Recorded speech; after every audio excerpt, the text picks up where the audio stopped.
Hey guys, Dave here, and this is going to be a combination update video as well as dropping a little knowledge on you. I know I've been a little silent for doing roasts and other videos here lately, and the reason for that is things have been pretty crappy. Last week, actually the week before, my best friend and I were going to get ready to go check out Infinity War. I was talking to him Wednesday night, everything was fine. Thursday morning, he had a heart attack, the second one. And he was in the hospital. He still is. They thought he had pneumonia, but it turns out he just had, health hiccups due to his heart going bad on him, and had fluid in his lungs. Once the fluid clears up, he's going to have bypass surgery. Now, all of this was the start of several things chain reacting and reminding me of something that I learned about on Adam Ruins Everything called the Backfire effect. Now, if you haven't gone on YouTube and checked out a segment for Adam Ruins Everything, or look for True TV for Adam Ruins Everything, it's a very cool show. It's entertaining as well as educational. It breaks down socially accepted norms and traditions that we all just take for granted, but he actually gives us information behind it and gives us the truth behind it so we can actually go from there and stop saying the things that are wrong. And I bring this up because it was a perfect example of me dealing with something called the backfire effect. Now, if you're challenging somebody with facts or something related to something that they personally associate with, that they self-identify with, a part of how they see themselves, this could trigger the backfire effect. You see, if they hold something true to their self-identity, and you're challenging that, the same part of the brain that registers that is the same part that registers pain. So if you're challenging that, then the brain reacts as if you are physically hurting and attacking them.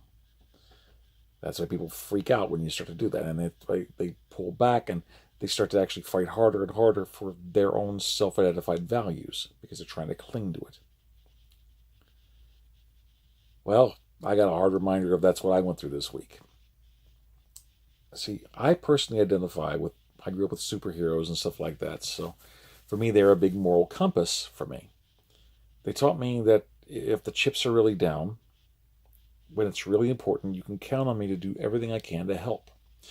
If I'm not a superhero, or at the very least just a hero, I at least try to be a decent human being. That's how I identify myself. When my buddy Neil got in the hospital, I wanted to help. There's nothing I could do. That hit me hard in my self-identity. And then several things chain reacted to add to it. There was a model friend of mine who, she's a gorgeous woman, but recently some of her pictures have been looking, less than natural. I was worried this woman may have body dysmorphia. That's where, no matter how attractive you may be or whatever, you see something as a physical flaw and you are obsessed with changing your appearance and modifying yourself to the point where you're no longer what you were, but it's not enough. I was worried she had that. So I reached out to a common friend of ours, that someone we both respect, and asked if she might have this. And he said, of course, the last time he saw her, not only is she perfectly natural looking, but the photos I was looking at were photoshopped. Didn't even dawn on me that was the case. I was just in a heightened state of trying to care for my friend. So I reached out, and maybe I overreached. Once again, self-identity, and it hurt. Earlier this week on my Facebook, there is a friend of mine who she found a video. This thing was freaking horrific, dude. There was a video of a woman who started beating the crap out of a baby. I mean, physically abusive, smacking, even kicking. She tried to reach out to law enforcement and news outlets to stop it, but she got blocked on Facebook for sending viral videos. I tried to boost the signal. I reached out to a law enforcement friend of mine, put it in their hands. I also tried to reach out to a local news reporter. It wasn't until I was going to bed that night when another mutual friend reached out and said that, oh, this looked familiar. This is the third time he'd seen this story. It was actually out of Uganda, and the woman was tried and sentenced to 4 years in jail. So justice was done, but I had no way of knowing that. Once again, self-identity. I tried to help.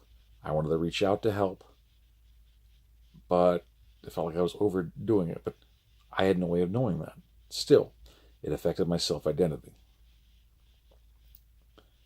All this was wearing me down, and my depression and everything was just starting to really get to me.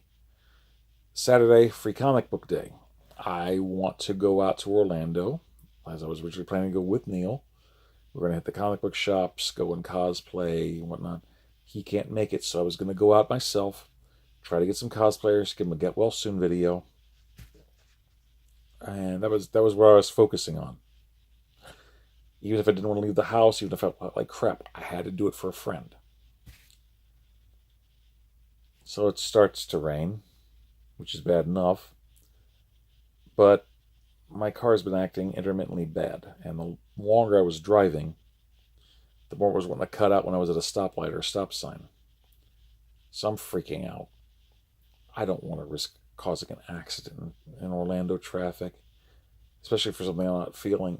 And as much as I wanted to go out, I couldn't. So I pulled over into the Walmart parking lot, let it cool down a little bit. And eventually I drove home. But I felt like a complete and utter failure. One of my Facebook posts even says, I'm a goddamn failure. I even asked my friends on Facebook, please remind me that I'm wrong. And a lot of people did, and I am very thankful for that. So I'm trying to recover from this. All I felt was overwhelmed with pain. And given that I'm a hypersensitive anyway, this just kind of compounded it. The thing is, I'm starting to integrate this knowledge from Adam Ruins Everything with my own problem. I'm realizing that everything I had was hit after hit after hit from the backfire effect. My self-identity wanted to reach out and help people, to be there when it was important. And since I felt like I wasn't doing it, I felt like I couldn't do anything right. And that just wore me down to the point where I just broke. So I had a bad depression thing going on. I'm feeling better, and I'm starting to recognize it. I mean, see, that's the best part about having, failures and stuff like that. You have the chance to learn from them. That's the best lesson you can, especially if someone else is going through it. If you can take the knowledge you learned from your own situation and pass it on to them, then everything you felt was not in vain. So yeah, I went through the backfire effect badly,